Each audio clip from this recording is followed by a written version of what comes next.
Hello,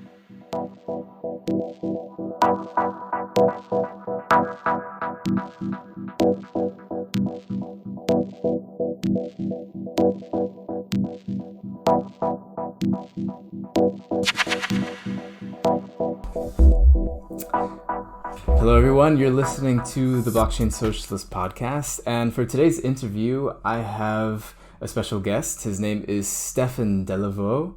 He is the president of the Caribbean Blockchain Alliance, which is an educational and public policy NGO advocating for blockchain within the Caribbean. So, hey, Stefen, how are you doing? Hey, doing pretty good. Thanks for having me. Yeah, of course. So obviously this conversation is going to talk a lot about the Caribbean and especially the relationship between the Caribbean and why you would think about using blockchain for any sort of reason in the Caribbean. But to preface the whole conversation, I think it would be good for people like me included who don't know too much about the Caribbean. Maybe if you could give a quick history of the Caribbean islands and its link especially to colonialism and imperialism of Western countries. That's a heavy question, but sure. Easy, real quick. I think what most people know when they think about the Caribbean is, a bunch of different islands, very small islands, kind of scattered, mostly Black people. So obviously in the same way that slaves came to America, same thing happened in the Caribbean. I think people forget that sometimes, but it mostly got established through slavery. Well, even before that, they had the indigenous people. Columbus pretty much wiped them out. Where I am actually in the Bahamas is where Columbus first landed. All that craziness happened, and then settlers came in. Say? Where he was very nice to everyone he encountered. Very, very lovely man. So moving forward, fast forward. So after slavery, you had, and obviously these countries were mostly British owned. Some were Spanish owned, some were French owned, but for the most part, they were British owned. So when slavery ended in Great Britain, it ended here as well in the Caribbean, for the most part. But those economies were basically plantation based, and after slavery, it kind of shifted in many different ways over time to tourism. So in most of the Caribbean countries, it's anywhere from 50% to 90%, actually even 100% tourism based. And you have a few scattered countries like Cuba, Puerto Rico that have a decent amount of agriculture. Jamaica a bit as well, but it's still largely tourism based. So given that you have this idea of when you have such a hardcore dedication to tourism, you kind of remove any kind of industry, any move towards diversification of your economy. You just kind of making sure rich Americans and rich Europeans come in and spend not even a lot of money, just a little bit of money and then leave, right? So basically our entire structure economically has been kind of on that focus. I don't know if that somewhat answers your question, or if you want me to go more into any kind of historical stuff. Well, yeah, I think in particular, maybe you can talk a little bit about the relationship of the United States and the Caribbean, just it being the largest neighbor next door, and the obvious influence that the American government and American policy has had over the Caribbean. I mean, even of course, even when Europeans still had colonies in the Caribbean, and afterwards as well, the U.S. has had still a dominant force in the region. Oh yeah, for sure. And that's what happens with soft power, right? Basically everything they say is kind of what we do. Kwame Ture actually has a great quote. I think he said something along the lines of, whenever America says jump, Caribbean leaders say how high. And that's pretty much how it's always been. Because even if you look at policy like drug policy, for the most part, most of these countries want to at least to criminalize or legalize marijuana in some way. They don't, because there's this fear that America, not even an unfounded fear. America's basically said, no, you can't do this. And it's kind of crazy because obviously it's not just, oh, we don't want them engaging in drugs in any way, and even just cannabis. It's like, oh well, if all our states are legalizing slowly, then we want to control the market, and for you guys to do it means that we have competition, and we don't want that. And that's something with both the US and Europe, where anything where we could be a threat in terms of competition, they basically bring in their power and say, no, you can't do that. It's kind of, and they organize it through things like sanctions. Obviously, Cuba's the biggest example, and that's obviously for multiple reasons. But even in terms of finance and yes, and drug policy as well, you have blacklists, which are the EU is known for blacklisting Caribbean countries all the time. And that's something where they usually blame that on tax avoidance, tax policy, and things like that. But if you actually look at the statistics, if you combine every quote unquote tax haven in the Caribbean, they probably amount to maybe 2% of global tax avoidance, because it's pretty much all done in the large countries. Like in the US, you have Delaware, you have the UK, Luxembourg, Jersey.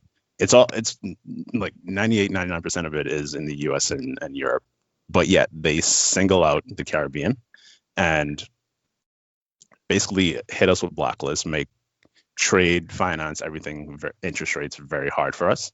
And it's all because, well, one, it's because we're small black countries, and you know what happens with that. And then two, they don't want competition in any kind of form.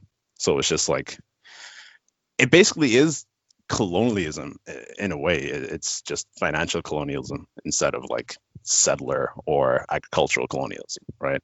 So it's kind of it's interesting where it's like, it's the colonialism is historical, but it's still ongoing at the same time. So where we basically went from slavery to kind of like the settler based, and now it's just financial for the most part, or policy based. Right. It seems that the Caribbean seems to play this role sometimes as like basically the like the excess of the, I guess, corruption in these Western countries sort of flows into the Caribbean whenever they need like a new tax haven or something like that.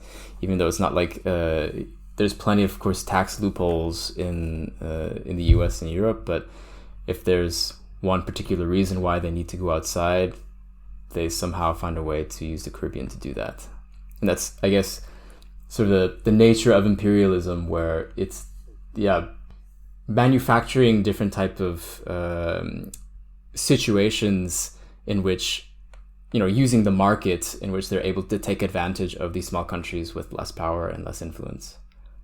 Yeah, and it's like, basically, if you come to a Caribbean country as a ridiculously wealthy person, they will definitely roll out the red carpet for you, because they see you as, and it's kind of sad, right? But our leadership, for the most part, they see those kind of people as kind of saviors, even if they end up not really adding anything to our economy or to our culture or whatever. It's just like, it's ingrained in them that, you know, we have to cater to the rich white people at every front.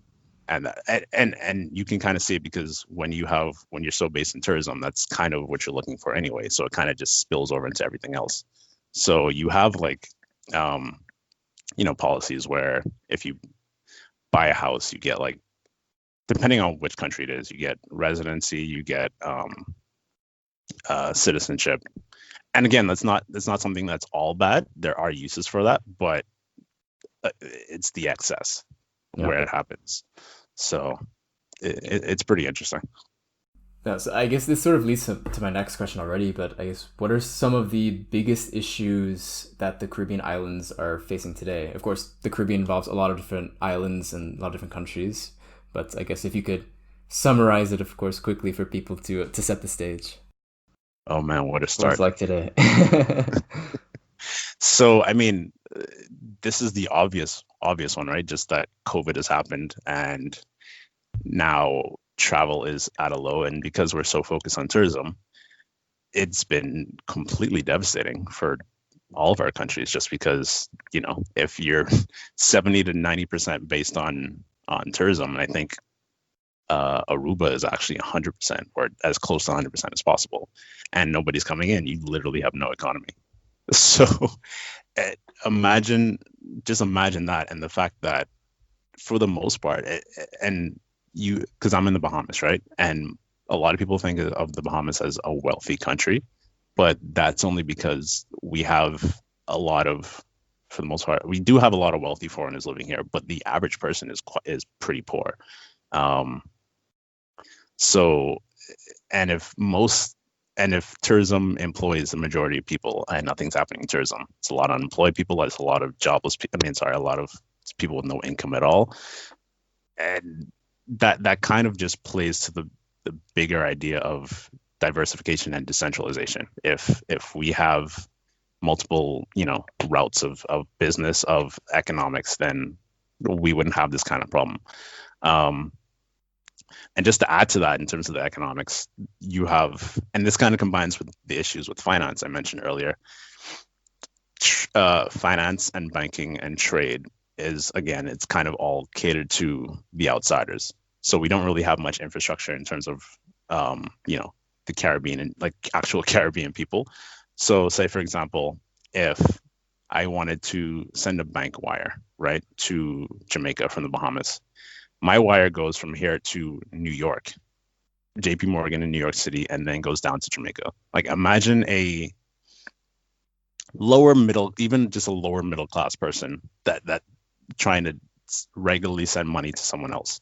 That adds so much time, fees. It raises the cost exponentially. So even regular banking is I mean, banking has its problems everywhere, right? But here it's in excess. Obviously, you have Western Union and things like that, but they still charge so much. So it almost feels like every access point or every aspect of our economy is kind of restrictive slash it just kind of takes from people at every point. Mhm. Yeah, it's sort of like this idea that it's expensive being poor. 100%, because every institution is extractive, right? And especially when you don't really have ownership in your own economy. That means you're at the will and whim of everyone else pretty much. And if every business model, every financial model is extractive, then you're screwed. And that's pretty much the state that we're in for the most part. And then, just to add to that, we deal with a kind of, it is pretty neocolonial where our leaders don't necessarily look out for us for the most part. They kind of just look for where the money's coming in. And I guess by default, that's what they have to do in some ways. But even in terms of government services, obviously depending on which country, but they're generally pretty low. Um, like departments, the best way to put it is the public sector is completely inefficient, just being blunt, and our utilities completely inefficient. Power outages are normal, internet outages are normal. So it's kind of, I know I'm not putting Caribbean in the best light right now, but these are regular issues that people coming in, tourists may not necessarily see, but for the regular person on the ground, it's tough. Yeah. And yes, we do live where people vacation, but that living aspect isn't always easy, So it's just a lot of different issues that kind of come together. It sounds. I'm wondering, are the Caribbean island governments, are they similar in the American government at the moment? I guess in that they're not providing sort of very much economic support for people who may not have their job, who may have lost their jobs because of the Corona crisis. So in that it's hard Good to say stuff. yes and no, right? Just because I will say for the most part they have been trying. There have been a lot of programs specifically for unemployed people, people below the poverty line in general during this time. But at the same time, the capacity just isn't there, right? So if governments are run by taxes and nobody's making money, then there are no taxes, which means there's no capacity to actually really help anybody out at the end of the day.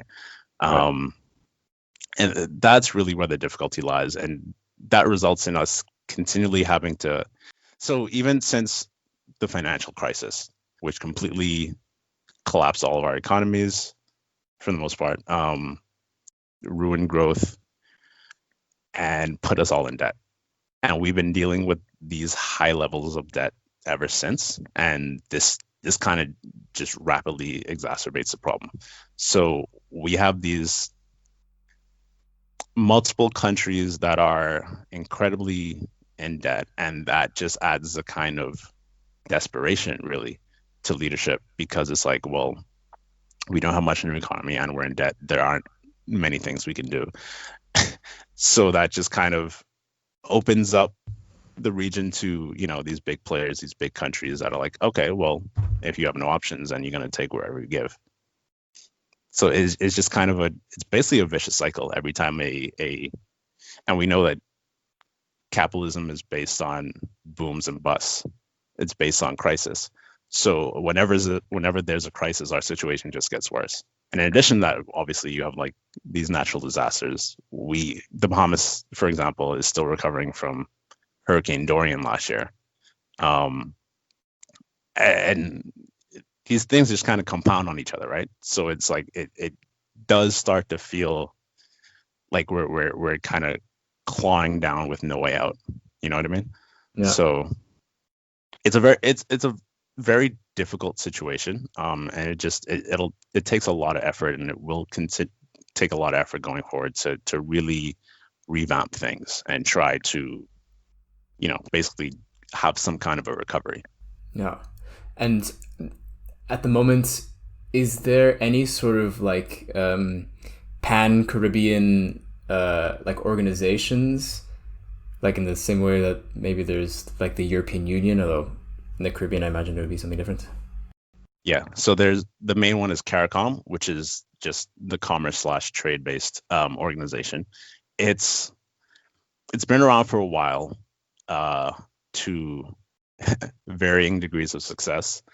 I think one of the biggest issues here is that since like for example, we are mostly based on tourism, so there are a lot of countries that are kind of competitive. They're kind of competing for tourist dollars at the end of the day, and then some like the Bahamas came in, Bermuda, if we count Bermuda, are more finance based. So it's a lot of small players vying for um, the same dollars basically. So it is hard to. So there's been a lot of efforts. They've definitely tried to bring more unity and bring more unity in trade, economics. There is the CSME, which is basically the single market in the Caribbean, where these countries use the same dollar, the same currency, but the larger players, I mean, the larger Caribbean countries aren't really involved in that. So it is still very scattered. Yeah, that kind of adds to the issue of when we deal with larger countries, larger players, we're not unified. We're pretty scattered. So there's no block that I mean, it is a block, but it's not an effective block. So block being like BLOC, or we can stand together and say, no, we're not accepting this blacklist, or we're not accepting this sanction, or something like that. It's pretty much in a lot of ways still every man for himself. Exactly. I was gonna say it's like it's a situation where it's a collection of countries. I mean, that are they're getting pounded basically on the marketplace, and then they view themselves in a very capitalistic type of way, where you view yourself as the individual, and like you as if you are a you are a competitor against everyone else that is like you as competition, and you just assume that everyone else is competition and not really necessarily meant to be trust unless there's specific things going on. But so that, yeah, it eliminates the ability for solidarity, essentially. That's 100. That's 100%. So it's really interesting, right? Because we are, at the end of the day, we are very capitalism minded. Everyone, the same thing you find in the U.S., for example, this kind of obsession with billionaires, this kind of claw up to whether it's hustle mentality, which to be fair is necessary often, because there in a lot of ways there are no other options, right? But that kind of, not necessarily exploitative, but do whatever you need to do to survive, even if it's at the cost of someone else. And so I like to say that the Caribbean is socialist minded in terms of, like, we do have, when we can, we do have welfare, we do have something like social security. A few countries have some level of universal healthcare, so there is that, and I will say I applaud that. I think that's awesome. So we have that. So we're socialist minded in that regard, but without the solidarity. That solidarity is completely missing. And then we're capitalist minded, but without the wealth. So it's like we take aspects of both, but we don't take the best aspects. So solidarity is something that's absolutely necessary for us, and something that we're going to have to build in the long run. And then there's no wealth in the country for the regular person. So you can't even really be a capitalist at the end of the day if you wanted to, but yet there's still, but a lot of people are still stuck in that mentality, right? So Yeah. it's just a weird kind of amalgamation of different ideologies into one. Hey everyone, if you're enjoying this episode so far and want to be sure that more content like this can be created, you can donate to my efforts through Patreon. So if you go to patreon.com/theblockchainsocialist, you can donate starting at $3 a month to help me out and join the 15 other patrons. At the moment, I've spent more on this project than I've ever earned from it due to all the hosting costs that I gotta pay for, so any amount really helps. And I've already released the first short episode of the Patreon exclusive Q&A series where I give my view on the question, is there a socialist blockchain? And of course, I'll be making free content like this interview to help spread the message that blockchain does not need to be used to further entrench capitalist exploitation if we put our efforts into it. And so if that message resonates with you, I hope you'll consider helping out. If you can't help out financially, no worries. You can instead subscribe to the podcast on your preferred platform and leave a positive review. Additionally, you can share the episode with any comrades that you think would be interested in the topic. And finally, be sure to check out the show notes where there'll be a couple of links where you can learn a little bit more about what it's like in the Caribbean and donate to the CBA. All right, so I think we have a good understanding, or a relative understanding, of what the situation is like in the Caribbean and sort of what are the socioeconomic factors and the effect on imperialism and colonialism in the past and how it's affecting it today. But so then I'm curious what you think are some of the ways that blockchain and cryptocurrency can fight back against this type of situation that the Caribbean is currently in. So there are a few ways, right? I mean, and it is largely economic based. So just the same issue I brought up earlier with banking. Banking is just absolutely terrible here. And there aren't many good options for inter-regional finance and inter-regional trade. So I think something like, so there's a company called Bit in Barbados. They're actually the first blockchain company in the region. And one of the founders actually helped me start this in general. But something they've been focused on for a long time, in addition to CBDCs, central bank digital currencies, is the idea of Caribbean settlement network. So just to backtrack, and I don't know if you've seen, but the Bahamas actually launched its CBDC, I believe, last month. It's called Sand Dollar. Oh, nice. I actually didn't see that. Yeah, so it's Sand Dollar just launched, and then the Eastern Caribbean region, which is like a small collection, very small collection of a few of the smaller Caribbean countries in the Eastern region. They're launching theirs pretty soon. I think it's still being built out. So I honestly, that's going to be. It doesn't seem like a big deal to a lot of people. I think it's going to be huge, just because banking's terrible and there aren't many options for the unbanked. Just having a CBDC in these small countries will mean that there's a lot more options for people to do banking and people to actually have a stake in the economy, where it's just much easier for them to buy and sell things, much easier for them to trade. And then going beyond that, if you hopefully get to the point where all of us have CBDCs, you can increase the ease and the availability of trade and finance, just sending money through. Instead of going to a bank and going to Western Union, I can just send my sand dollar in the Bahamas to whatever they're going to build in Jamaica, for example, and that'll all be based on the blockchain. Is it currently available for like the average person in the Bahamas? Yeah, it the process isn't the easiest, but it is launched and it is available. And I know because this came from directly from the central bank, right? So they had wanted to do a huge like educational campaign, which they didn't get to do because of COVID.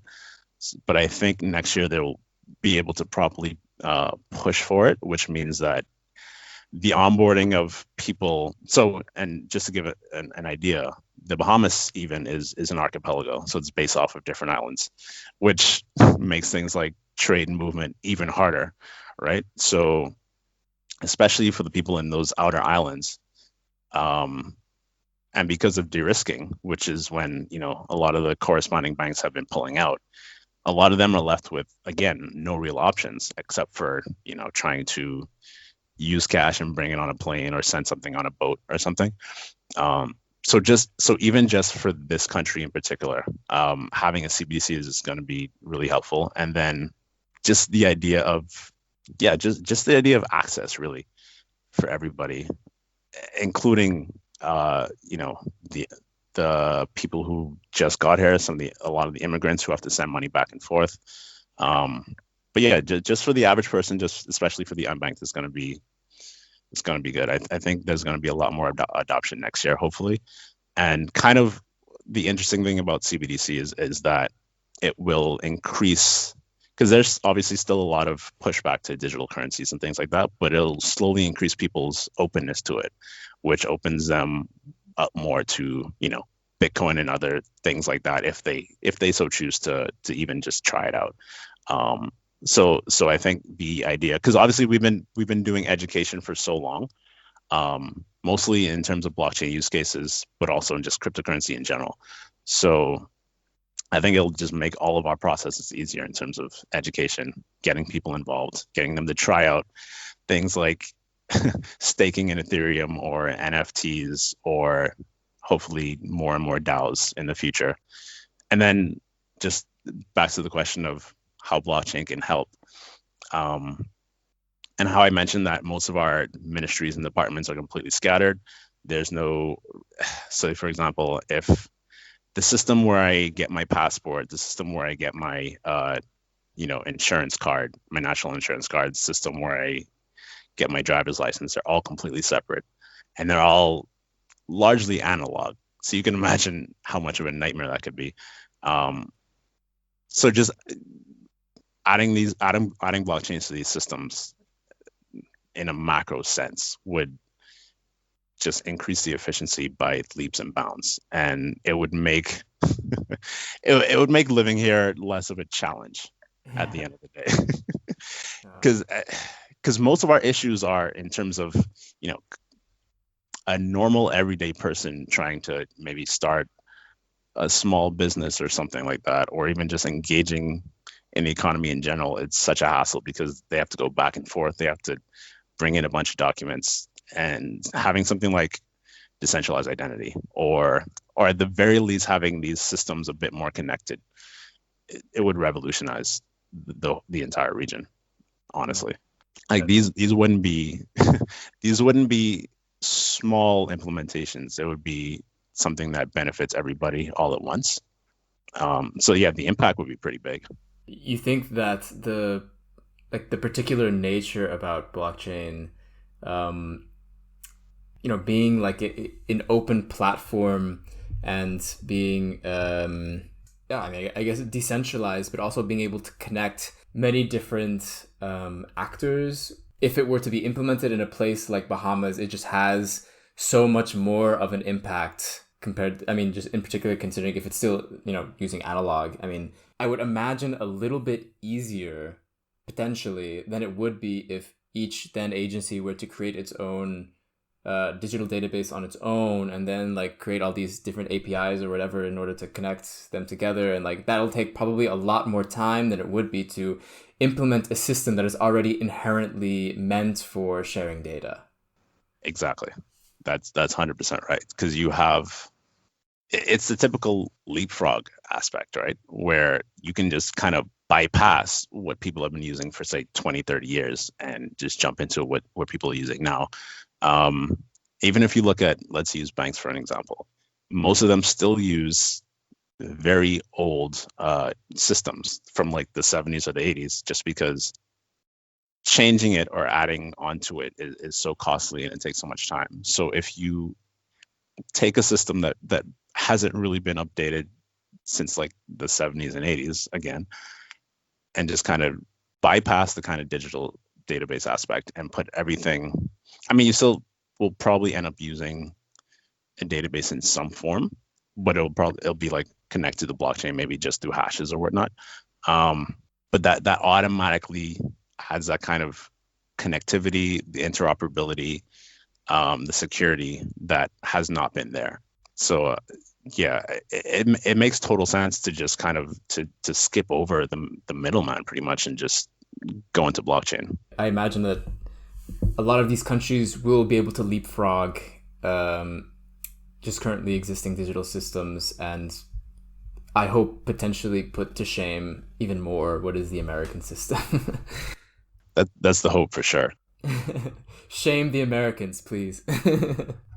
Working on it. But I mean, even in things like the utilities, so most of our countries have one, maybe at most two electricity companies, typically state owned, but they usually don't have enough capacity, which is why there's so many issues. Or they have very old generators. Of course, it's all fossil fuel based, even though we live in a very sun rich region. Just the trying to push into not only more renewable energy, but also more decentralized kind of distribution of power. It's taken really long, but I think with all these pushes happening right now, and just the understanding that hurricanes are such a threat and are getting more and more of a threat every year. So we kind of have to, like, I've been pushing microgrids, for example, a lot, and just these kind of technologies where you can actually put blockchain on top of it and make that whole ecosystem easier and more efficient. It will provide such a great use case for the Caribbean in general. It's a no-brainer, really. We just have to get there. And it obviously it's difficult when the countries are in debt. There's not a lot of available money, but it's necessary. Mm-hmm. Knowing this, what your ideas are for using this technology to fight back against imperialism and improving the conditions in the Caribbean. What was the original intent of creating the Caribbean Blockchain Alliance, the CBA? So initially, CBA was more of a community, just in terms of, because it technically started end of 2017, but things were kind of in play even a few years before that, where a few people who were in the space at the beginning were trying to just bring people together. At that time, there weren't many people, so there wasn't much happening. But especially by 2017, there were more and more people, a lot more interested. So we kind of just gathered everyone into a WhatsApp group. And then from there, we kind of developed our mandates, which were half split between education and public policy. which is like advocacy, lobbying. Even though I hate that word, it's kind of what we're stuck doing because we have to basically convince the governments and regulators to embrace the industry and make it as easy as possible to actually utilize these technologies. And also they go hand in hand, right? Because you have to educate the people first before we can do any kind of proper push. So that's been ongoing, but it hasn't really ramped up until this year. Not only because because of COVID, but also because I was working in 9 to 5, so there wasn't that much time to really go into this. Recently left my job. Congrats. In the middle of COVID craziness. But I mean, and that was in July actually. And just what we've been able to do and build upon the foundation of since then has been a lot. So I think 2021 is going to be insane for us. We're already, we just partnered with an edtech platform called Project Jaguar. The founder is based in Antigua. We're also working on a somewhat larger scale education push that I can't really talk about yet, but I think it's good. We're just increasing the amount of education being done, especially looking forward to next year. And also we're trying to build working groups between regulators of the different countries to come together and properly build a framework. So to explain that, you have, for the most part, Bahamas, Bermuda, and Barbados that have largely, well, not largely embraced blockchain, but they're getting there. Obviously, Bahamas already has a CBDC, which is awesome. But you have these 3 countries and that's largely because a lot of people in these 3 countries have been involved in the space for a while. And we've been pushing pretty strongly. The other countries, not as much. They're still, even the larger ones like Jamaica and Trinidad have kind of been looking into it, but haven't really embraced it yet. So really, at the end of the day, my goal for CBA is to really, in the same way that CARICOM is supposed to work, really unify the region in terms of how we use the technology, what we do with it, and just embracing it in general. So it's definitely a lofty goal because working with politicians is always fun. But what I'm hoping for is to kind of get all these countries together, get their regulators and government agents together to pretty much build a regional regulatory framework, so that everyone together is utilizing this and getting into the industry and using the technology. And it doesn't have to be everyone's doing the exact same thing, but at least they're using the same framework or the same skeleton of the framework, right? I know it's going to be a difficult battle, but I think it's worthwhile. Because again, the last thing we want, obviously, we want countries to start using blockchain and start like adding more education in blockchain, adding more developers and whatnot. But we also don't want it to be piece by piece. We don't want 3 countries doing everything while the rest are just kind of scattered. So if we can eventually bring everyone in the same boat, it'll allow us to kind of rise as a region and to create that kind of block where we stand together and we kind of jump into the 4th Industrial Revolution together rather than kind of getting hit by everyone else. So one of the things that I've noticed and I guess realized about blockchain is that, the fact that in order for it to work, it requires like a particular network effect. Like it requires a lot of different actors to agree to actually want to use it and to come together and to do it. Sort of the nature of blockchain, it forces these parties that can, in certain situations, it forces these parties who consider themselves competitors in a certain way to come together and to cooperate in particular ways. Of course, afterwards, there is still obviously a form of competition because we are under, just the economic, under capitalism. But at least for that, for a bit, you have to cooperate for something in order to, decide what are going to be your standards for data that you want to transfer across different parties, and et cetera, et cetera. Cooperation should be the end goal for everything, right? There should be that kind of sense of we have to do this together, especially when you're so small and weak by yourself. And that's the beauty of blockchain, where it doesn't matter who you are, you still kind of have to work together at the end of the day. Mm. So I think it kind of goes hand in hand. I think it's a great pairing, really, Yeah. for what we want at the end of the day. So, what does the blockchain space in the Caribbean look like at the moment? You've mentioned there's now the CBDC that just came out in the Bahamas, and then there's this company called Bit. How does it all look like?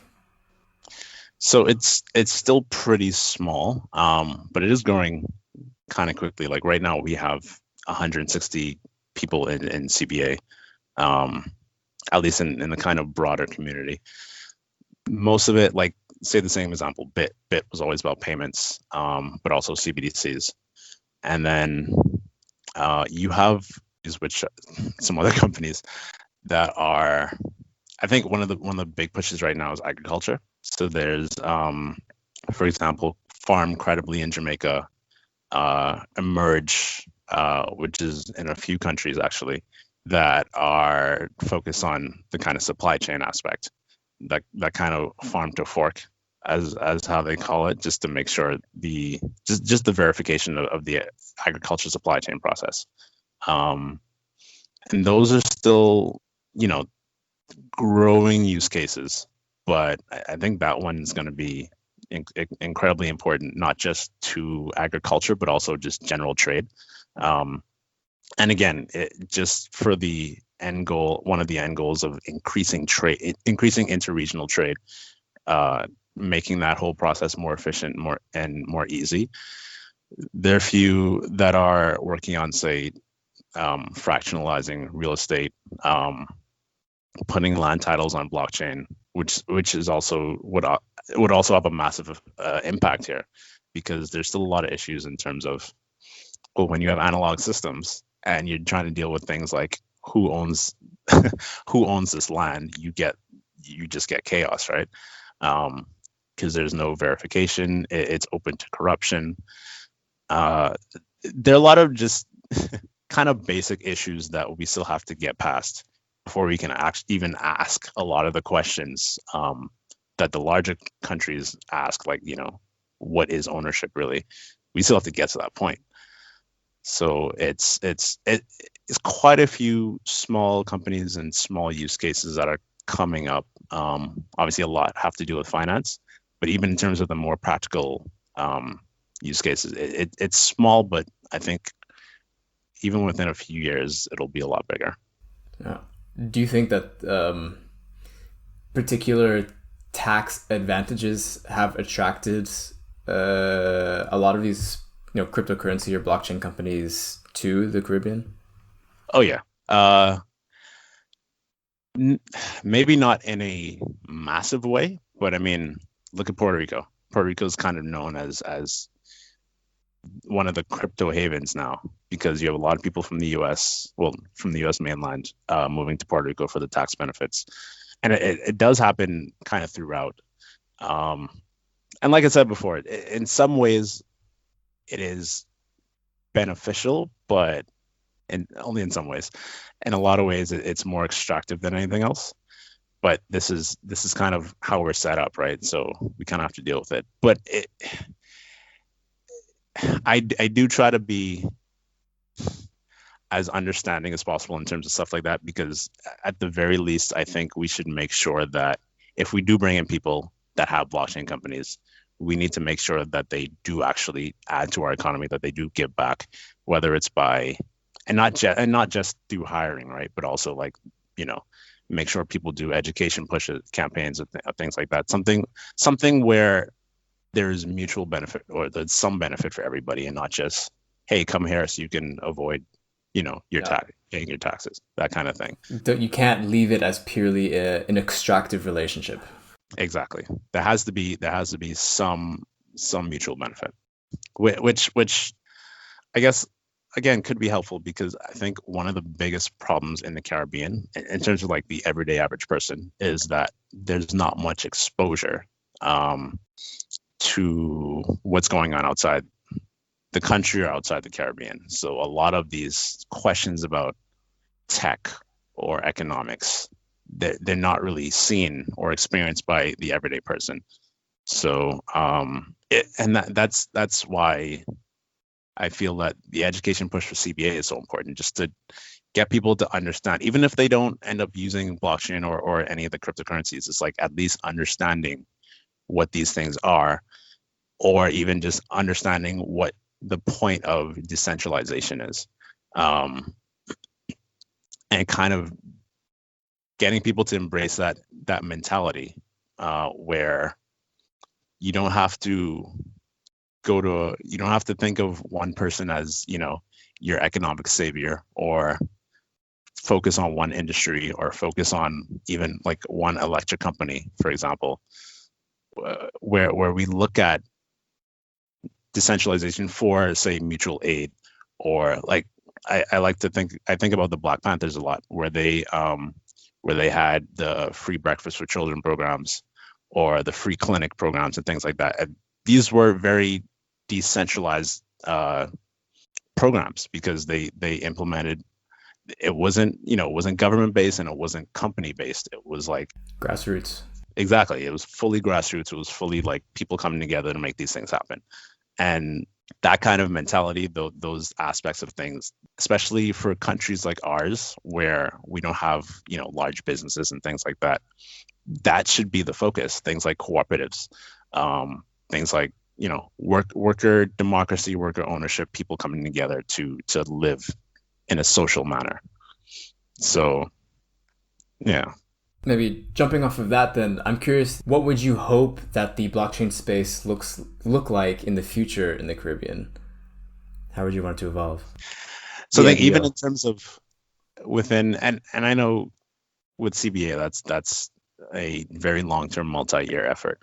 But if we can even really break ground in terms of a lot of education efforts, on a large scale, getting every country, if we can make that framework happen, or at least get as many countries as possible, at least somewhat on the same page, I think that would be huge, and I would love to see that. And just in terms of the education, there's also, I mean, blockchain is still technology at the end of the day, which means that most of what goes on in the space is run by developers. And one of our biggest problems has always been, and one of the reasons we haven't really been technical at all, or embrace technologies, we don't have a lot of developers. We have very few, and that's across the board. So our education push is going to be for everybody, but definitely going to focus on developers in general, because I think if we can really get more developers, not just in the space but in general, that would also add a lot more opportunity for people. I mean, not just people who go into being a dev, but also, people who need to use tech, who even just need like websites, because we have a lot of people still who have maybe small businesses, but they don't have any kind of technology base or website or anything like that. So it's coming from a very grassroots place, and I think we need to focus on that and make sure it's as grassroots focused as possible. And then, yeah, in the long term, let's say 10 years from now, we could definitely have, more trade within the different islands that are, blockchain based. This kind of settlement network where people are transferring money to each other, transferring goods to each other, via blockchain, or say, and I've been following NFTs a lot because I think it'll be awesome for the creative aspects. Because if there's anything our countries are known for, it's the creative side, whether it's art or music, especially, and giving them, more ownership. Because obviously, whether it's gallery economics or music economics, they're very extractive. Again, they're very centralized. So adding more options and availability for these, small scale artists and entertainers and whatnot, it opens a whole new world, really. So there are a lot of different aspects that just would make life so much easier. I would actually one break us away from the dependence on tourism, the dependence on other large scale countries, and just give us that kind of ownership, I guess is the best word to say. At the end of the day, we're actually owning our own economy as a regular individual. Yeah, there's the potential of technology, right? Is that I think partially you can have economic activity not be confined to a particular geographical space, because maybe someone may argue that because of the Caribbean's particular geography, it's difficult to develop economically potentially. But with the advent of the internet, where people can interact with each other in economic type of relationships through across the world without needing to have to live, right next to the person or live in the same city or the same country, like it has the potential to really disrupt the way that the economy flows, right? The dependencies in the economy. And then having this built-in layer of blockchain, of being able to trade, value or whatever you want to call it, money, currency, it then gives the potential for countries or people who live in countries like the Caribbean, where now if they are able to provide some sort of economic service in the digital space, they're no longer confined to geography and waiting for tourists to come in so that they can give them money. Exactly. I mean, you'd be surprised how many of our small businesses are, or even workers are fully based on waiting for people to come in, and where if there are no people coming in, there's literally no economic activity. So Yeah. just opening that digital sphere up again, going back to the artist example, like you can either have an artist who does what do you call them, caricatures for tourists when they come in, or they go on one of the metaverses like Decentraland, for example, and have do a caricature of someone online through like an NFT or something like that. And one small kind of crazy example, right? But it totally opens up so many opportunities for people to just to operate, really, and to engage with people in a different sense.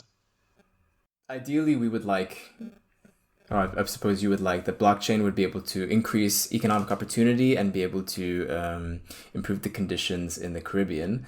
But what type of obstacles do you expect, or maybe have you already run into when trying to, evangelize or trying to educate and try to create this particular blockchain space that you would like to see? Honestly, directly related to our main two mandates, the education and public policy, just the idea of the space here has been interesting, just in terms of, obviously it's been very small, but people are slowly understanding how important it is and what it's used for. And it's basically gone from trying to evangelize pretty much to saying, oh wait, no, yes, this is good technology, but you don't just jump into this for like a get rich quick thing, or oh no, that's a scam. So it's kind of shifted somewhat, especially around 2017, 2018, where there was more of an embrace of the space, but for the wrong reasons. So thankfully, it's less of that now. I think just because crypto hasn't. I mean, we're back to it now, but it's kind of shifted from trying to get people into space and then kind of pushing them more towards the practical use cases, for example. And I think that's still where we are now, where we're definitely been trying to focus on getting people to understand what the technology really means, like what people can actually do with it, what we as a country or as a region can actually do with it.